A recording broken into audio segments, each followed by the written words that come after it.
Hello, we are group four of migration between Asia and Latin America. Our presentation contains conflicts between countries.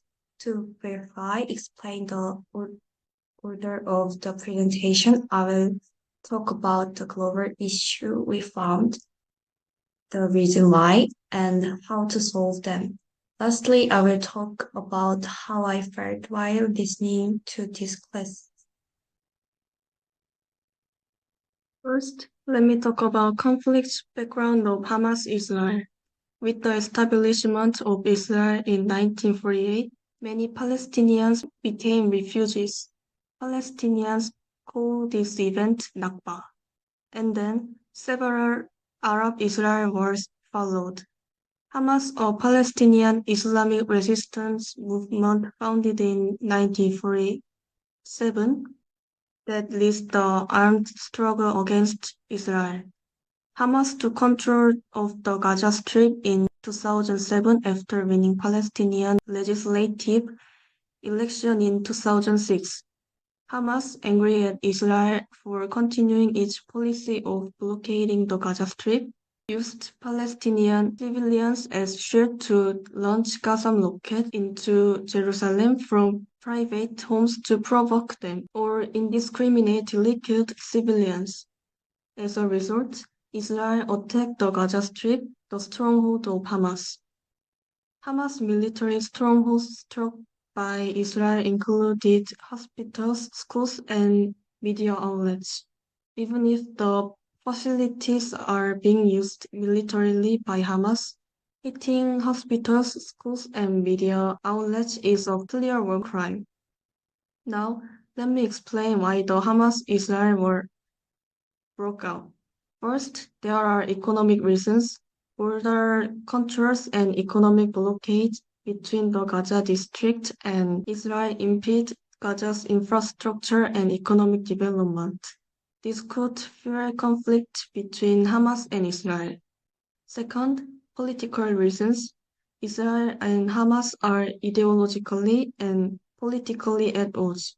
Israel recognized Hamas as a terrorist organization, and Hamas criticized Israel as a ruthless occupier. Lastly, these are religious reasons.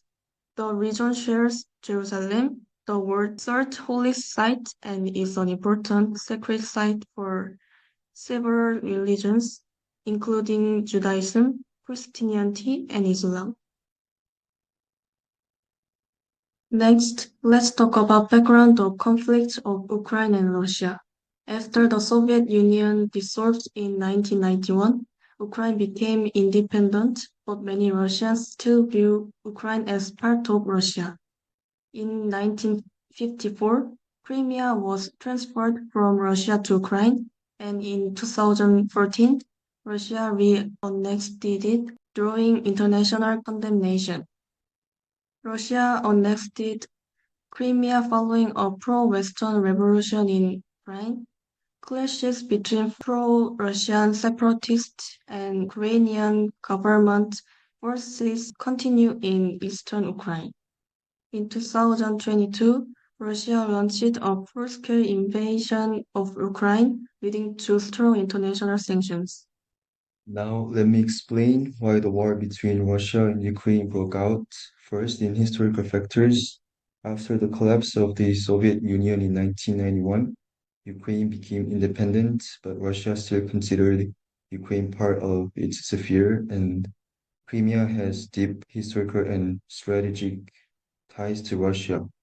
In 1954, the Soviet government transformed transferred Crimea to Ukraine, but many Russians viewed this as an legitimate decision. Second, in political factors, Ukraine sought closer ties with the European Union and the North Atlantic Treaty Organization, which Russia saw as a threat, and the pro-Western government that took power caused Russia to worry about losing influence.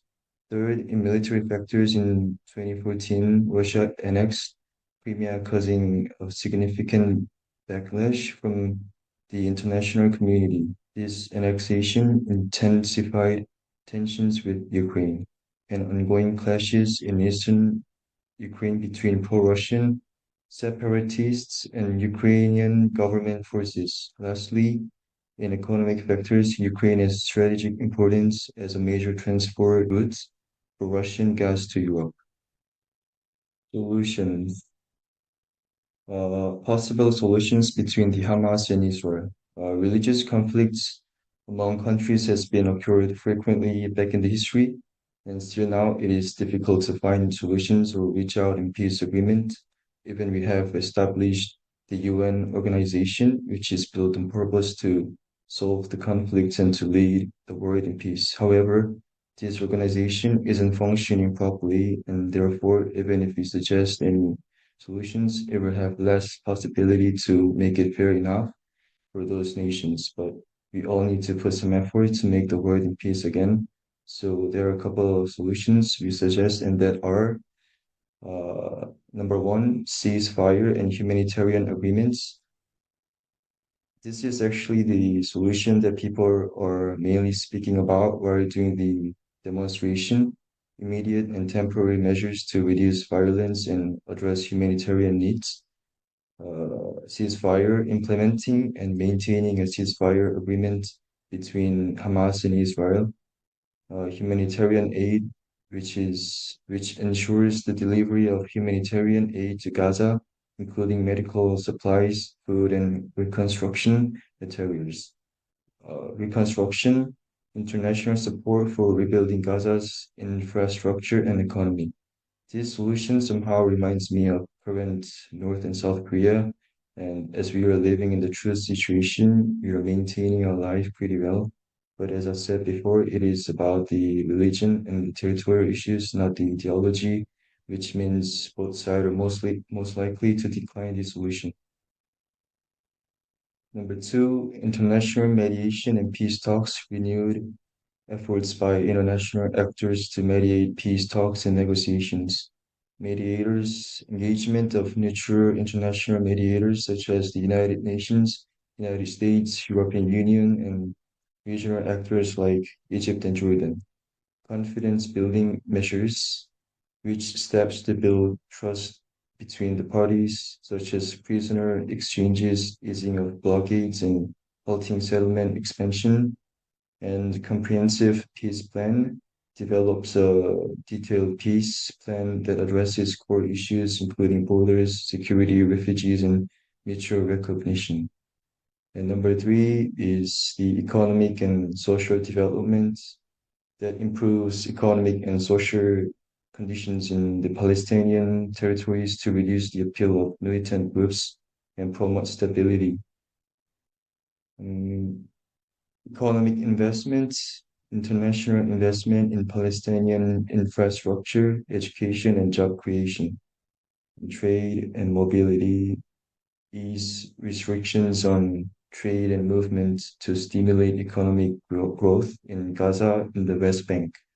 And for the last cooperation projects, which joint Israeli-Palestinian projects in areas such as water management, agriculture, and technology. I will divide the solution into three as you can see.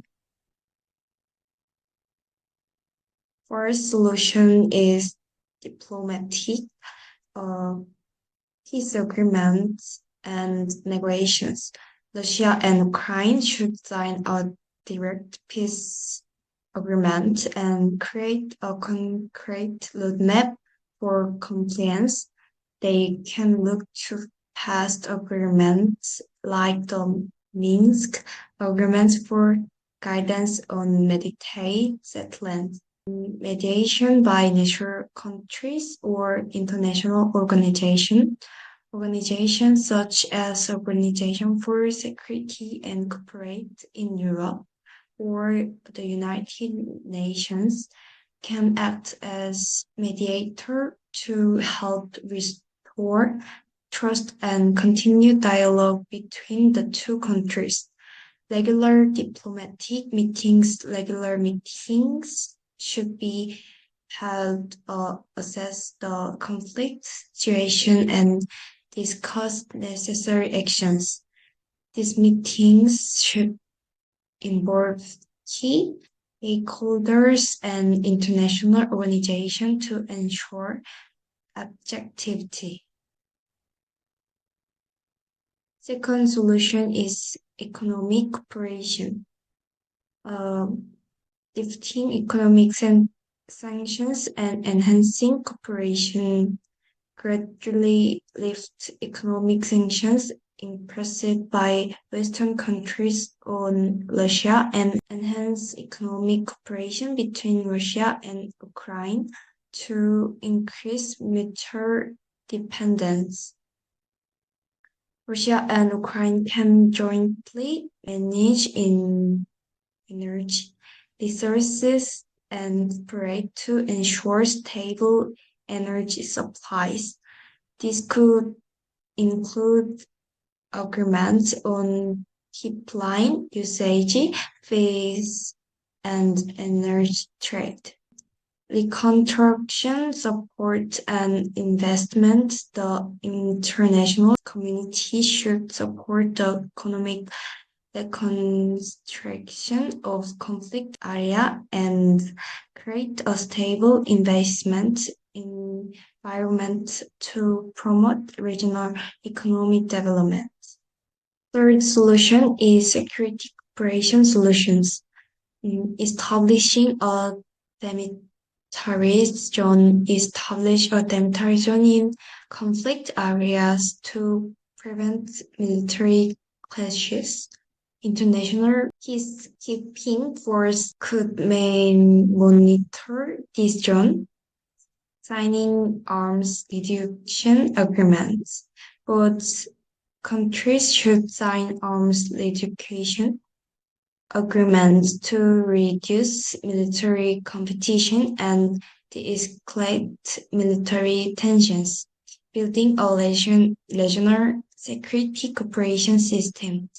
In dialogue about regional security cooperation system like NATO, creating a platform where Russia and Ukraine can discuss and resolve common security issues.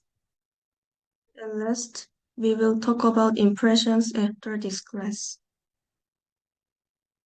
I didn't know much about Central and South America before taking this class, but it was great to learn how it was related to Asia. In addition, I learned more about the world's problems. This semester class was difficult because it was difficult to deal with difficult contents, but it was a good experience because of two professors came in at the same time and were speaking in English. It was an honor to take this lecture, and I learned how the world has lots of problems and it is still hard to get better. And besides, thanks to this lecture, I could learn English and make new friends. Thank you. And it was Team 4, and thank you for listening. 감사합니다.